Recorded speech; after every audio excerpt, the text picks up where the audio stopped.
Hi, everybody. I want to make a short video on how to do the,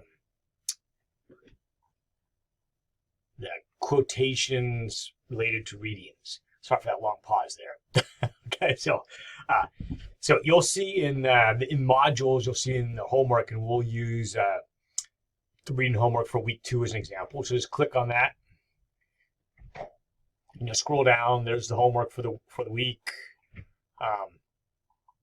I'm gonna scroll a little farther. Oops, there we go. Well, you guys can't see. Oh, yeah, hold on, you will be here in a minute. There we go. Click on response to readings.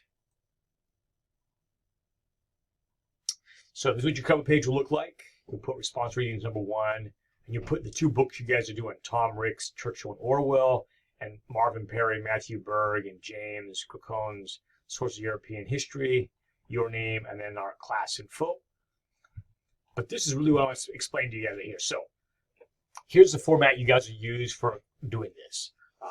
So you'll put, and the sample I gave you guys actually from week 3, January 31 to February 2nd.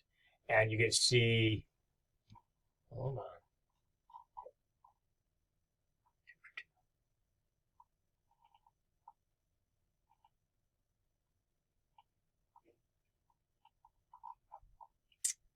Actually, I didn't do it for the whole week. Sorry for that long pause there. I had to think for a second.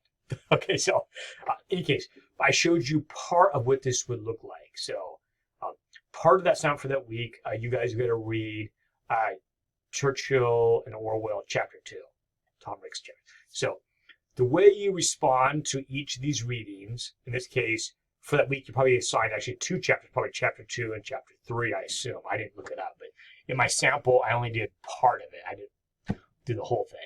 But you know what? Let me go back and look. Let's take a look. So I think I said week 3.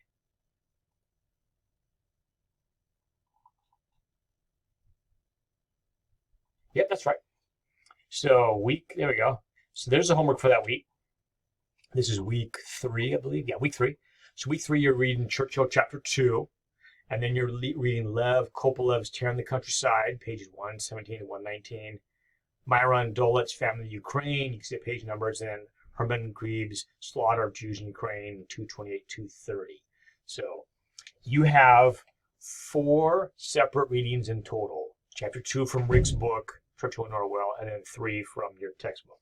So how do you create these response to readings? So let me show you. So again, you click on that link to the sample, and let me move this over because I think the sample. Oh, there we go. Okay, there's the cover page I just showed you here a moment ago, and there we go. Okay, so here's what you do. So chapter 2, Churchill and Orwell. There we go. So you'll read that chapter. As you read that chapter, you can look for 2 direct quotes. Grab 2 quotes that have some kind of important significance to you, the reader. It could be a quote that reveals something core that the author is saying, and you think that one quote really gets to the heart of the matter. It could be a quote that you think shows a truth, like a maximum or axiom, like, oh, this is profound. I love this quote. It really shows me something. Okay, great. Or it could be a quote you strongly disagree with, something that really alarms you from the author, and say, wow, this quote is an example of what is so deeply disturbing about this piece.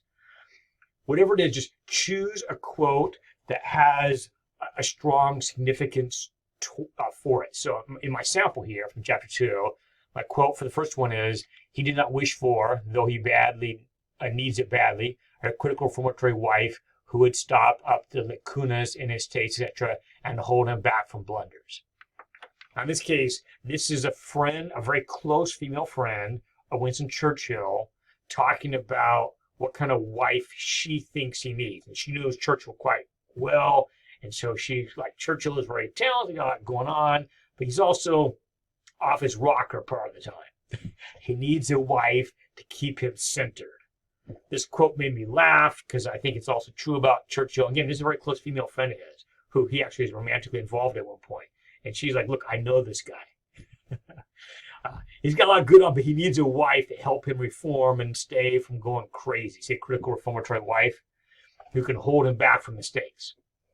So what you do is quote, again, take that one quote, it doesn't be long, use typically just one sentence, quote it directly as you see here, put the page number from the chapter or the section you got it from, and then briefly in one or two sentences, briefly describe why this quote is significant. You don't need to make it long, just one or two sentences describing why you think this quote jumps out, why you selected it as something significant. Same thing for the second one right here. You see this? You will become a mere wastrel, one of hundreds of public school failures, and you will degenerate into a shabby, unhappy, and futile existence. If this is so, you will have to bear all the blame for such misfortunes yourself. Now, you and I wouldn't use that language right now in 2023, or whatever you're listening to this. but that's Churchill's father writing to the young Churchill saying, you're making nothing of yourself. You're making nothing. You're wasting your life.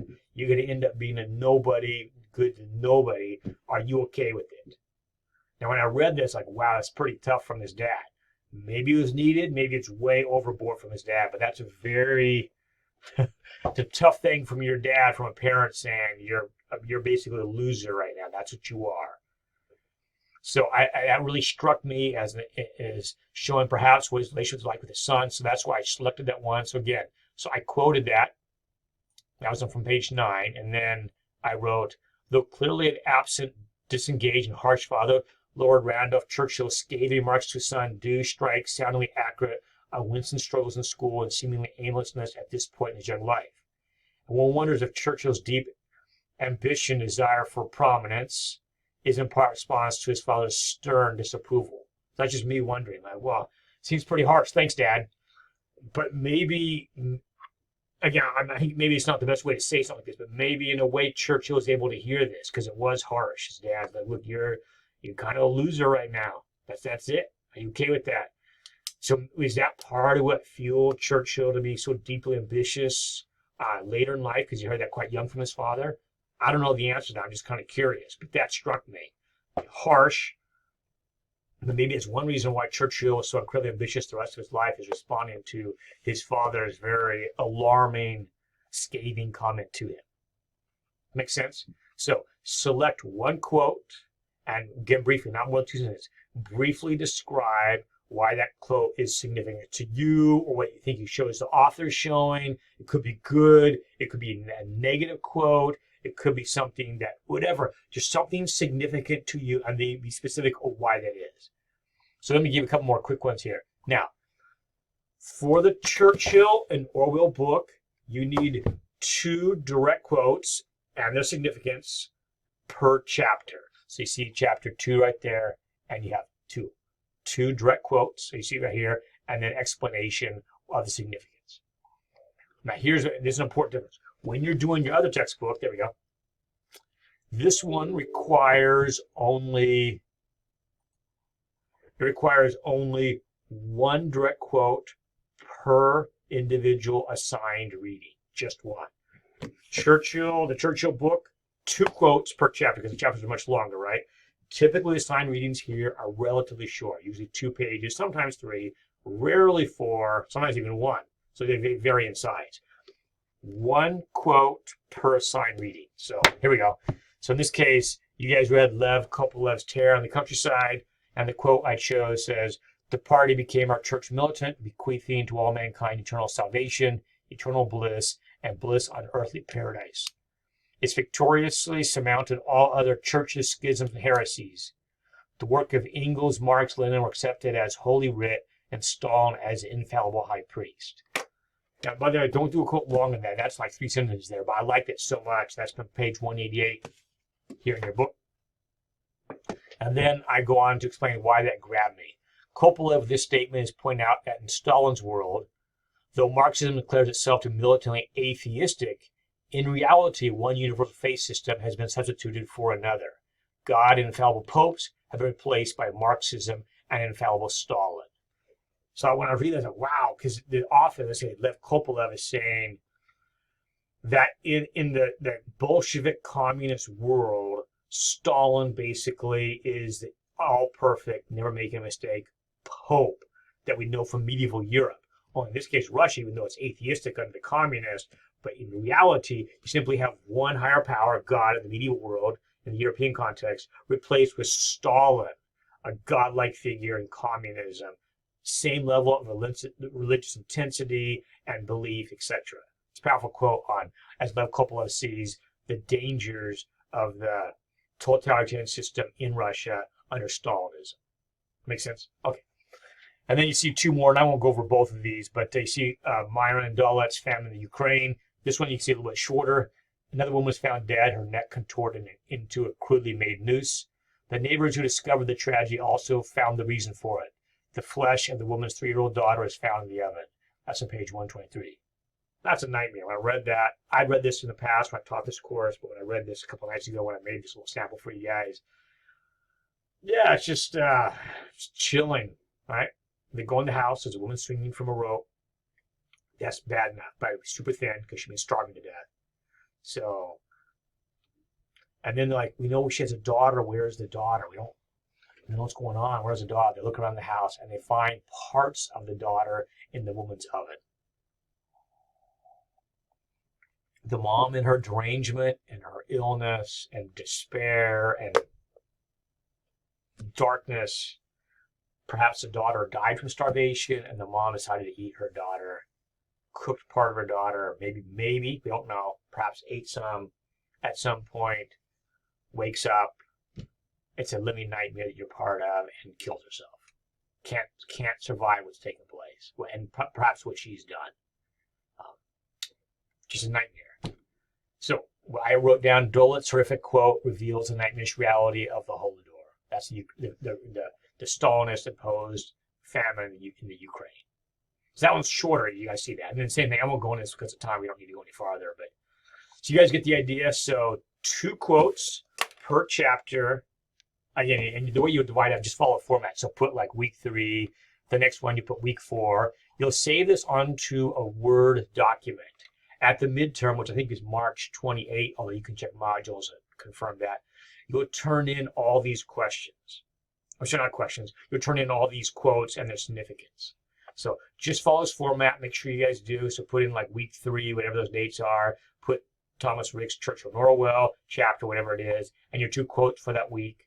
And then whatever readings you had in your other textbook, put in your 1 quote and explanation, and that'll take care of that week. And then here again, on the next one, you put like week 4, right? Then you have your 2 Churchill quotes, and then your 2 European history, well, however many pieces you have 1 quote per piece from that one. So I hope that makes sense. This is very good for your grade. I just want you guys to be thoughtful. Choose a good, strong quote. Quote it carefully, directly. Put the page number, and then briefly explain why that is significant to you, what it reveals about that piece.